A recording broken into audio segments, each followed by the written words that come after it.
Hey everybody, it's Jason Blaha here, and I'm making this video while we're preparing for Hurricane Harvey to roll in and hit. My internet is currently out. It was down for a few hours last night. Also, it was out when I got up this morning. So I don't know when I'm going to be able to put this video up, but as soon as I have the internet clear and it comes back online long enough for me to upload this video, I'm going to put it up for you guys. I will upload as much as I can around the weather, but this is possibly going to be the strongest hurricane to ever hit the Texas coastline in over 40 years, is what some of the experts are saying. So I don't know how long I'm going to be out. Now people say, Jason, oh my God, you're not going to make videos. I'll be fine. I've already made more than enough money off of YouTube this month to cover all my bills, all my expenses, everything else. Not a big deal. Natural disasters happen. But the news was made official, I guess, while I was asleep. So let me put on my +5 hat of weaponsmithing, work on skilling up my crafting a little bit, and let's talk about this. And no, this title isn't just clickbait. This is something I've known for quite a long time. And I said the other day, unless Rich passed away, I wasn't going to report on this. And that's not out of respect for his family. The fact that I'm waiting to report this is respect to his family, because I did get some inside information that he was absolutely not going to make it. His family already knew quite some time back that there was no chance Rich was coming out of this. And I did have a contact who spoke to a family member directly. So I was asked not to repeat that out of respect for the family, and I respected that fact. But now that we have official word coming out that Rich has indeed passed, let's talk about it. Let's talk about the thing I said I was going to talk about. And now some people are going to say, Jason, aren't you snitching? Aren't you talking bad about the dead? And I'm going to be like, no, number one, he can't be prosecuted now. All right, Rich can't go to jail. It's impossible. And even if they did put him in jail, that would be stupid and he wouldn't care. So he's not snitching, and it's not even smack talking, because here's the thing. This was a legacy that Rich would probably be proud of in a way. Something he did to make a lot of money, never got caught.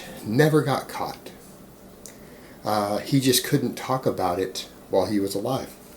And I don't think anyone else is going to be willing to pop the lid off this, but everyone in the industry knows. Everyone in the industry knows, and like I said, it's not smack talk when Rich probably would have been proud of it. And now as far as people saying, well, what proof do you have? I've seen the bottles in person that people bought from him. All right. I have seen the high-grade, high-quality anabolics that Rich was selling and marketing has been selling for a very long time. I've seen them in person, and I've had the NPC competitor, and who happened to be married to an IFBB pro, say, I got this from Rich Piana.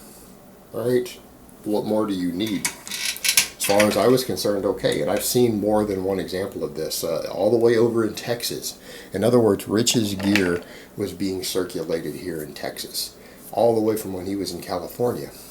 So that's the thing. Rich Piana was the Pablo Escobar of the bodybuilding world. Why do you think Rich had so many friends? Why do you think so many people liked Rich? You think it was because of his site enhancement? You really think that earned him respect within the community? No. Rich had connections, because for a very, very long time, he has been a large-scale distributor of high-grade anabolics. He has been a distributor of high-grade anabolics, and he made that good shit.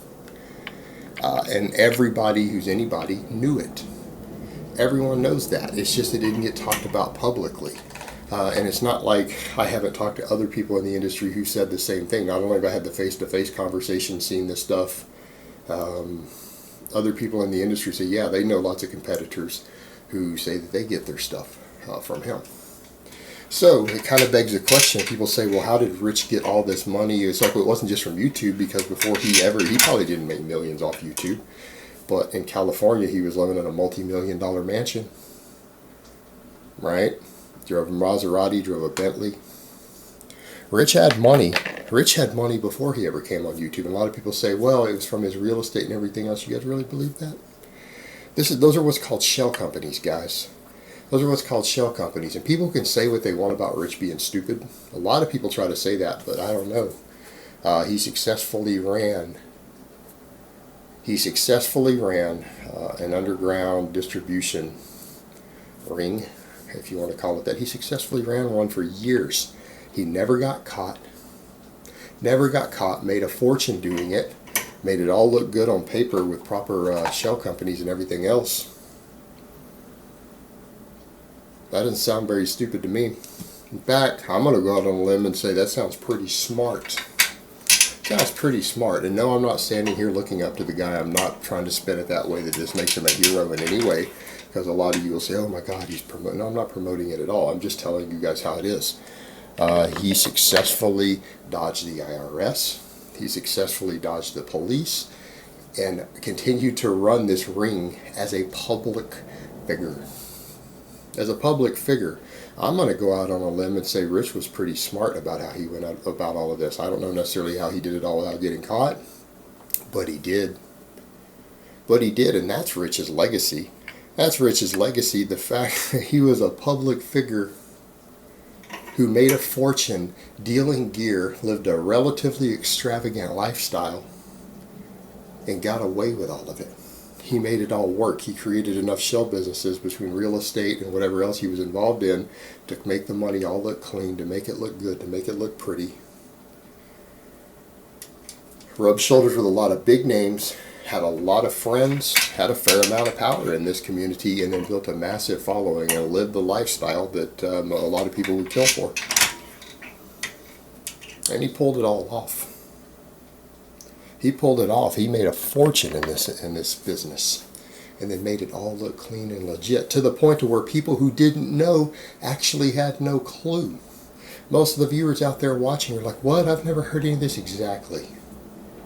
Exactly. Now that Rich has passed away, and once I put this up and people know about it, then you're going to have people come out and say, oh yeah. People are going to say it now, but if I get this up in time, I'm going to be the first one to blow the lid off it. I'm going to be the first one with the balls to actually say, you know what, guys, this is what Rich did. This is who Rich was. And afterwards, because again, you guys notice I'm pretty good at predicting the future with a lot of this stuff. Afterwards, a lot of big names are going to come out and say, yeah, it's true. Once someone has the balls to say it first. And it just is what it is. And I'm not condemning what Rich did. I'm not condoning what Rich did. I'm going to take a neutral stance of whether I think it was good or bad. I mean, obviously it was illegal. People say, well, you could be harmed. You could be if they abused it. Yeah, I agree with that. From what I was hearing, though, there weren't reported cases of that from what he was putting out. Apparently, he was putting out a relatively high-quality product. And he's been doing it a very, very long time.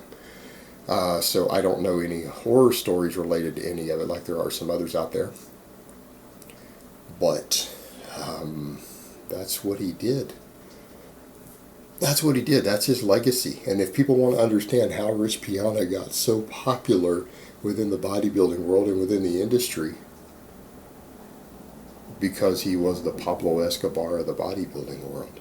Rich was their pusher man.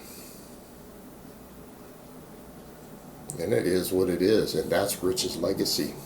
And again, I'm just calling it like it is, and because it's not about talking smack about him. It's about saying, this is what Rich really did. This is who Rich was. I'm not saying that's who he was as a person, but it was a big part of his come up. This was his come up. This is how he did it, and he got away with it and could never, ever, ever have it talked about publicly when he was alive because of the legal consequences. But yeah. And I've seen this stuff firsthand. I've seen it firsthand, in person, from people who got it from him. Alright guys, but that's really all I have to say on that today. I hope it's been informative, and I will talk to you guys next time.